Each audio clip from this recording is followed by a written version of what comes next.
James the Lakers had just drafted at number 55. I think he's going to be a point of attack defender that can really be disruptive with the way he guards other teams' point guards. I think he can guard multiple positions. And we've really seen growth in his shooting. I think at the Combine, when we were there with the scouting staff, he was one of the leaders in sort of making his shots in some of the drills. And we really think he can turn into being an elite shot maker. So just a 3 and D player for sure. Wow. Okay, All right, Paul. praise. Yeah. Huh. Let's get specific about what you, Paul Pierce, expect from Bronny next season. So how much do you see him playing, and how productive can he be? How quickly? I think it's going to take a minute. He has to get stronger, I think. I think he has to go through a developmental stage. And, you know, you're going to have your summer league. You're going to play. You're going to see somewhat what the speed of the game is going to be like. It's probably a little bit faster than college and summer league because you're playing against a lot of overseas guys, a lot of rookies. And then you're going to have training camp, and then the season is going to start. And I just think, you know, once season starts and they start playing some games, they don't practice as much. So it's going to be hard to develop during the season. So I think he'll have his time in the G League to where he can get some 5-on-5, to where he can really get some repetition, some reps in. And, you know, kind of fine-tune his game to figure out, you know, who he is and who he wants to be. You know, and like Rob Pelinka said, I mean, I think the best guess for him is to, you know, establish himself on defense. That usually translates to the NBA. Yeah. You know, I mean, you're not going to be the star, you know, and most guys get it twisted thinking they're going to come in and get some plays called for him. Bronny understands that. He's going to establish his role and who he's going to be in the league as a defender and a shot maker, like Rob said. So I think he'll get some reps at the beginning. Who knows if he'll be on the bench at the start of the season. I think that's the best route I would go for him. And maybe, you know, after about 15, 20 games into the season, he got a couple of months down in the G League to where he's gotten stronger, he's got some reps in and getting his confidence together. You throw him into the fire and see where he is, probably around November, end of November, or possibly wait till Christmas, make it a whole thing, yeah. Okay, before Keyshawn goes, we were just talking in the break. When you left Kansas for the Celtics, how did it hit you when you first stepped on an NBA court? Like I was telling y'all, I'm telling you. I mean, I'd have played in some stadiums. I mean, obviously, Jayhawks, Kansas University, one of the best arenas, Allen Fieldhouse. But when I stepped on an NBA court, Skip, I thought the court was longer and the rims were higher.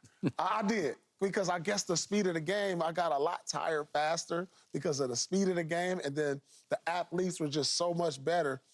It was just overwhelming at first, but then I got used to it. You know, I only took a couple games. You did okay, man. Yeah, I got used to it after a couple games, but just that first preseason game, I was like, man.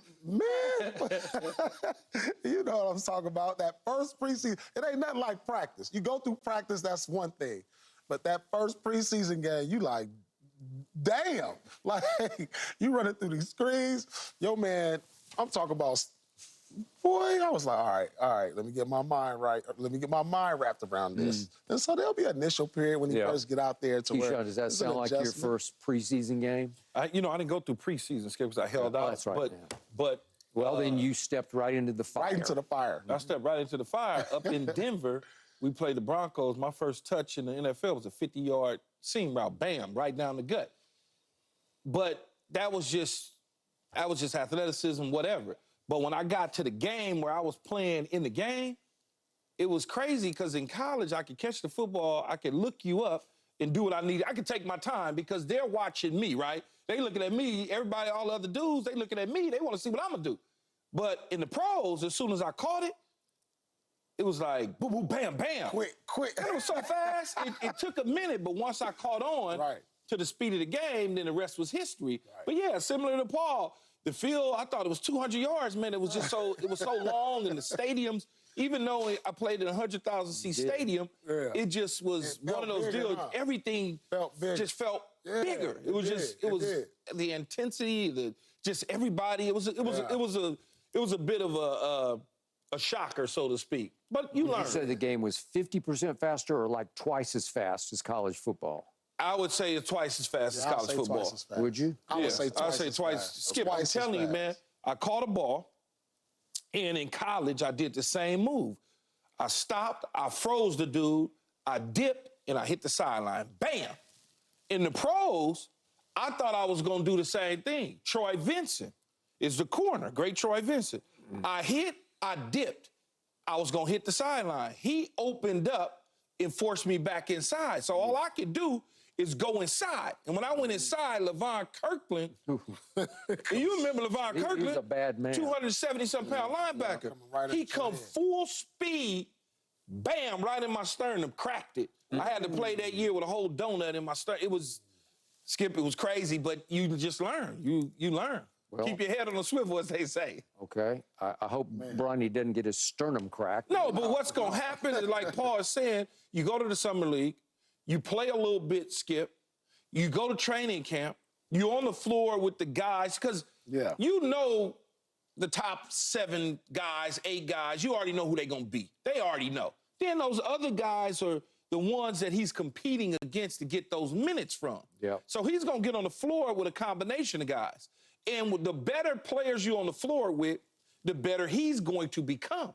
Because, again, he's going to know his role. He's going to know what he can do. As I said to you in the last segment, you can't tell me he doesn't have the ability to bring the ball up the court, give it to AD in the low post, kick it off to his dad over here. If he's on the floor with Austin Reeves, give it to Austin Reeves. And then if he sets a pick or move around and he knocks down a shot or misses a shot, get back on defense and transition and be able to cover a guard. Now, I understand what Rob Pelinka is saying. He can guard multiple positions.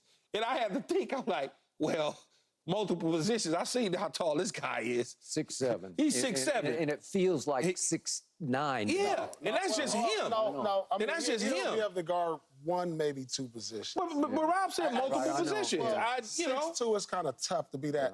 Because he measured at 6'1.5". Yeah, 6'2". Yeah, because even as tough as if he was 6'4", I get it, like a Drew Holiday. Yeah, if he was a 6'4" guy. He's going to be primarily on like the 1 and the 2. Yeah, and they know that. You ain't on multiple positions. You're going to be messing around with a 6'9" wing. Come on, man, stop. That dude just going to be able to knock down a shot over you. You're going to have to get stronger, obviously. But I mean, he looked pretty strong to me. No, he looked I'm watching. I understand. There's No, I understand college. No, I understand college. NBA strength. I understand college, and I understand what his points look like and his rebounds and his field goal percentage, and I get that. But just looking at the highlight clips, I'm like, I mean, he might be able to do that in the pros. It's just going to be faster. It's going to be about his motor. That's all it's going to be, that motor, faster. It's going to be about his motor. How much of a motor can he have and sustain? Yeah. And for how long? Well, you know he's going to be in shape. He will. Yeah.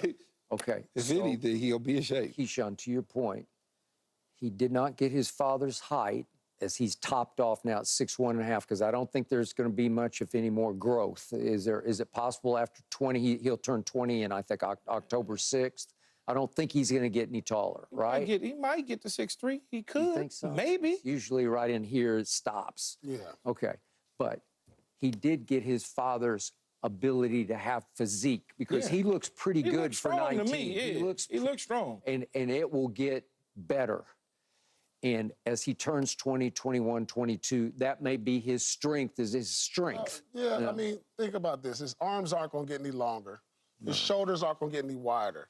But his motor has to go up. Like, I'm talking about like a Patrick Beverly type of motor. Oh, well, that's crazy motor. I mean, that's how you have an impact when you're at the 6'1", 6'2" height, though. You know what I'm saying? It feels like it feels like it. I haven't like been in the camp and all that sort of stuff, but it feels like, just looking at the clips, that motor is gonna go up.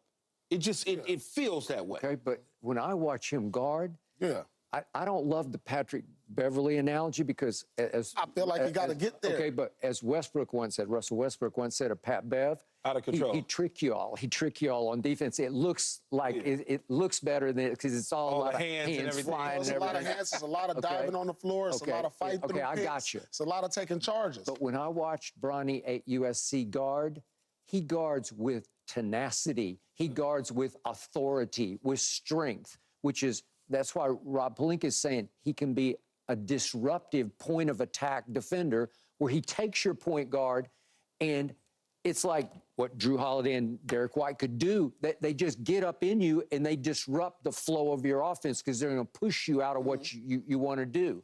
I think he has the capability to do that in the next couple of years.